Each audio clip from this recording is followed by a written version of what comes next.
আমরা এভিনেক্সের কপালে কোরাল দিয়েছি, লিমিভেটের কপালেও কোরাল দিয়েছি। এর পরবর্তীতে যখন আমরা আর পাবো না মেডিসিন, যখন আর পাবো না ক্রিমির কোর্স করানোর জন্য, তখন বাধ্য হয়ে আবার মানুষের ওষুধ ব্যবহার করব।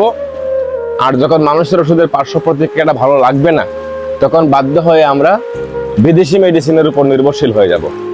একটা চক্র তাদের উদ্দেশ্য হাসিল করার জন্য, একটা চক্র আমাদেরকে সিস্টেমের মধ্যে ফেলে আমাদের সর্বনাশ করতেছে। আমাদের লফটের নিখুঁত চর্চা করতে আমরা হিউম্যানের ওষুধ প্রয়োগ না করে ভেটেরিনারি প্রয়োগ করতে আমরা বাধ্য। ভেটেরিনারি কোম্পানিগুলোকে টিকিয়ে রাখুন, অন্তত ওদের স্বার্থে নয়, আমাদের স্বার্থে। আমরা যেন এভিনেক্স, আমরা যেন লিমিভেট আবার ফিরে পাই মার্কেটে, তার জন্য আমাদেরকে কাজ করতে হবে, নয়তো নিজের কপালেই নিজে কোরাল মারা হবে। রেসিং কবুতরের ক্রিমির কোর্স সম্পর্কে আপনাদেরকে ভুল তথ্য দেওয়া হয়েছে। আপনাদেরকে তথ্যটা ভুল দেওয়া হয়েছে বললেই তো আর ভুল হয়ে যায় না। যাচাই বাছাই এবং অ্যানালাইসিসের আপনাদেরও প্রয়োজন আছে। যদি মনে করেন আমিও আপনাদেরকে ভুল তথ্য দিয়েছি, তাহলে অবশ্যই আমার কথাটাও আপনারা ডিনাই করবেন, ইগনোর করবেন, এড়িয়ে যাবেন। আজকের ভিডিওটা মূলত ভুল তথ্য কেন দেওয়া হয়েছে তার একটা রূপরেখা আপনাদের সামনে তুলে ধরার চেষ্টা করব। আমার হাতে যে কবুতরটি দেখতে পারতেছেন, এটা মানুষের ওষুধ দিয়ে কবুতরের ক্রিমির কোর্স করা ছিল। ফলশ্রুতিতে তার অবস্থা একেবারে নাজেহাল। আমিও যে অ্যাপ্লাই করিনি তা না, আমিও কিন্তু করেছি, ভুক্তভোগী হয়েছি। তারপরেই আপনাদের সামনে সঠিক তথ্যটা তুলে ধরার চেষ্টা করতেছি।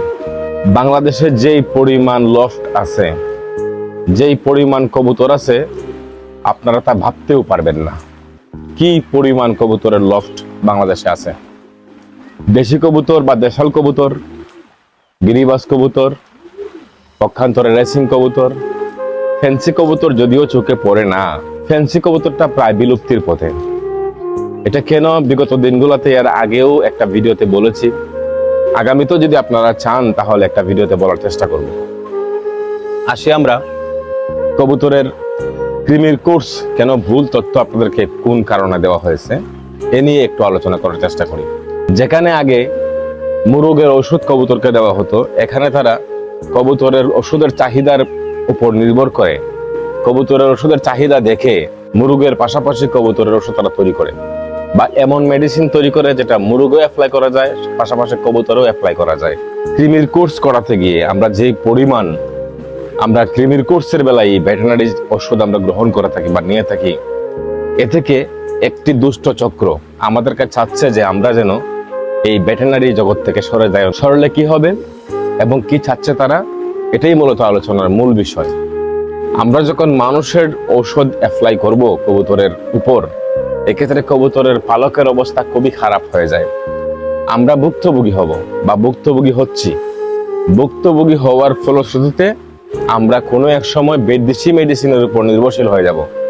তখন দেখা যাবে যে এই মেডিসিনটা আমরা 20 থেকে 30 টাকার মধ্যে আমরা সারতে পারতাম, ওই সময় 400 থেকে 500 টাকার ভিতরে আমাদেরকে কোর্স করতে হবে। মিনিমাম ম্যাক্সিমাম 1000 থেকে 1500 টাকার ওষুধ কিনে আমাদেরকে খরচ করতে হবে এই সাধারণ ক্রিমির কোর্স করার জন্য। এতে করে বিদেশি মেডিসিনের প্রভাব বাড়বে বাংলাদেশে, তাদের সেলটা বেড়ে যাবে। এক। দ্বিতীয়, কেন আমরা বাধ্য, যখন কবুতরের উপর মানুষের ওষুধ প্রয়োগ করার পর কবুতরের ফেদারে বিভিন্ন ধরনের সমস্যা দেখা দিবে, তখন আমরা এই পরিমাণ খরচটুকু করতে বাধ্য বা বাধ্য থাকিব। আমরা মেডিসিনের বেলায় মানুষের মেডিসিন ব্যবহার করে কোম্পানির কত বড় ক্ষতি করছি এবং কত বড় ক্ষতি করেছি আমাদের নিজেদের কপালের।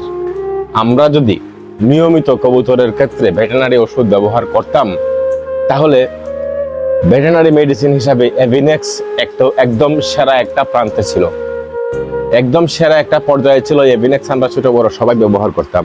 এভিনেক্সের যে ওষুধটা, সেই ওষুধটা কি বাংলাদেশে আর সাপ্লাই আছে?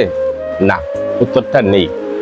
আমি শুধু হবিগঞ্জে নয়, বাংলাদেশের আনাচে কানাচে কম বেশি যাদের কাছে পরিচিত আমার আছে, প্রত্যেক জায়গায় আমি চুষে বেরিয়েছি এভিনেক্স ওষুধটা বের করে আনার জন্য। কোন দিকে আছে কোন দিকে নেই, বাংলাদেশের কোথাও আর সাপ্লাই নেই, আর পাওয়া যাবে না কোনো ফার্মেসিতেই। তাহলে এভিনেক্সের কপালে আমরা 12টা বাজিয়ে দিলাম আমরা খামারিরাই।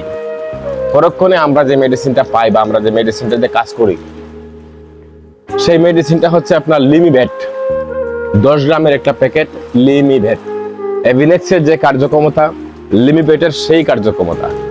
এটা কবুতরের জন্য এবং ফুলটির জন্য প্রযোজ্য। একেবারে কবুতরের ছবি এবং ফুলটি মুরগের ছবি দিয়েই এই লিমিবেট কোম্পানিটা এখনো আছে।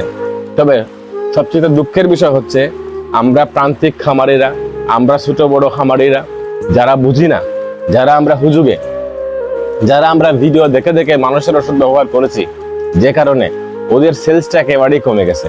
কমে যাওয়াতে আগামী 2026 সালে শুরুর দিকে আপনারা লিমিবেটটাও পাবেন না। তা আমরা এভিনেক্সের কপালে কোরাল দিয়েছি, লিমিবেটের কপালেও কোরাল দিয়েছি।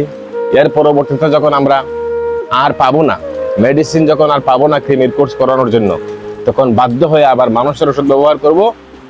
আর যখন মানুষের ওষুধের পার্শ্ব প্রতিক্রিয়াটা ভালো লাগবে না, তখন বাধ্য হয়ে আমরা বিদেশি মেডিসিনের উপর নির্ভরশীল হয়ে যাব। একটা চক্র তাদের উদ্দেশ্য হাসিল করার জন্য, একটা চক্র আমাদেরকে সিস্টেমের মধ্যে ফেলে আমাদের সর্বনাশ করতেছে। এটাই হচ্ছে বাস্তবতা। মেনে নেন আর না নেন। আমি চাচ্ছি বাংলাদেশের প্রত্যেকটা জায়গার এভিনেক্স এবং লিমিবেট এই ওষুধটা যেন আবার নতুন করে কোম্পানি সাপ্লাই করে। কখনো যেন আমরা মানুষের ওষুধ দিয়ে, মানুষের বাচ্চার ওষুধ দিয়ে আর যেন কবুতরের ক্রিমির কোর্স করি না। কবুতরের কপালে যেন 12টা না বাজাই, কোনো ফ্যান্সিয়ারের কপালে যেন 12টা না বাজে। আমরা যেন ওই সমস্ত মানুষের ভিডিও দেখে উৎসাহিত হয়ে মানুষের ওষুধ আর প্রয়োগ না করি। এবার বলতে পারেন শুধু এগুলা নয়, পুলিং সিস্টেমে ভুল তথ্য দেওয়া হয়েছে। মানুষের ওষুধ দিয়ে যখন ক্রিমির কোর্স করাতে যাই, যখন পানির সাথে মিশিয়ে আমরা কবুতরকে খেতে দেই, কবুতর কিন্তু সেই ওষুধটা ঠিক মতো খায় না। কোনো কবুতরে কম খায়, কোনো কবুতর মুখ দিয়ে সরিয়ে নেয়, একেবারেই খায় না। এতে আমাদের ওষুধের কার্যকারী ক্ষমতা প্রত্যেকটা কবুতরের উপরে করে যায় না। এগুলা বুঝতে হবে। এগুলা বোঝার জন্যই চাই আগামীতে পুলিং সিস্টেম এবং আগামীতে এই লিমিবেট ওষুধটা কিভাবে নির্ভেজালভাবে কবুতরের উপর প্রয়োগ করা যায়, এ নিয়ে আমরা একটা সুস্পষ্ট ধারণা আপনাকে দিতে চাই এবং নির্ভুল তথ্য আপনাদেরকে দিতে চাই। যদি আপনারা মিনিমাম 25টা শেয়ার দেন এই ভিডিওতে, তাহলে বুঝবো আমরা, আপনাদেরও দেখার ইচ্ছা আছে এবং জানার ইচ্ছা আছে। আমরাও আগ্রহ করবো জানাতে, আপনাদেরকে দেখাতে। ভিডিও করতে যে একেবারেই কষ্ট হয় না এটাও বলবো না, ভিডিও করতে কিন্তু ভাই কষ্ট হয়। বলতে চাই সর্বশেষ প্রান্তে দাঁড়িয়ে যে আপনারা, আমরা আমাদের লফট বাঁচাতে, আমাদের লফটের নিখুঁত চর্চা করতে আমরা হিউম্যানের ওষুধ প্রয়োগ না করে ভেটেরিনারি প্রয়োগ করতে আমরা বাধ্য। ভেটেরিনারি কোম্পানিগুলোকে টিকিয়ে রাখুন, অন্তত ওদের স্বার্থে নয়, আমাদের স্বার্থে। আমরা যেন এভিনেক্স, আমরা যেন লিমিবেট আবার ফিরে পাই মার্কেটে। তার জন্য আমাদেরকে কাজ করতে হবে, নয়তো নিজের কপালেই নিজে কোরাল মারা হবে। এই সমস্ত ভিডিও কেন আমরা ফলো করেছি, আপনাদের মনে যদি প্রশ্ন থাকে, এই প্রশ্নটার একটা সহজ সমাধান আপনাদেরকে দিয়ে যাই। কোন একটা ইন্টারভিউতে কয়েকজন ছাত্রের সামনে একটা বিড়ালকে এনে দিয়ে বলছিল এই বিড়ালকে কাঁচামরিচ খাওয়াতে হবে। প্রত্যেকে চেষ্টা করেছে বিড়ালকে কাঁচামরিচ খাওয়ানোর জন্য, কেউই খাওয়াতে পারে নাই। পরবর্তীতে 10 জন ছাত্র ব্যর্থ হয়ে স্যারকে বলল, স্যার আপনি যে আমাদেরকে ইন্টারভিউ নিলেন বিড়ালকে কাঁচামরিচ খাওয়ানোর জন্য, আমরা 10 জনের 10 জনই ব্যর্থ। আপনাকে কাজটি করে দেখাতে হবে, বিড়ালকে কাঁচামরিচ খাওয়াইয়ে আমাদেরকে দেখাতে হবে যে জিনিসটা বাস্তবে সম্ভব কিনা। তখন স্যার বলছিলেন, ঠিক আছে, এটা তো কোনো বিষয় না, বিড়ালকে কাঁচামরিচ খাওয়ানো কোনো বিষয় না। পরবর্তীতে একটা কাঁচামরিচ হাতে নিলেন, হাতে ভালো করে ডললেন, বিড়ালের পাছায় লাগিয়ে দিলেন। বিড়ালের পাছায় যখন কাঁচামরিচের ঝালটুকু লাগলো, তখন বিড়াল ইচ্ছে করে জিহ্বা দিয়ে তার পাছা সেটা সেটা খাওয়া শুরু করলো। এতে করে সে কাঁচামরিচ খাওয়া শুরু করে দিল। সিস্টেম করে খাওয়ানো হয়েছে। আমাদেরকেও ঠিক ভুল তথ্যগুলা সিস্টেম করে আমাদেরকে দেওয়া হয়েছে।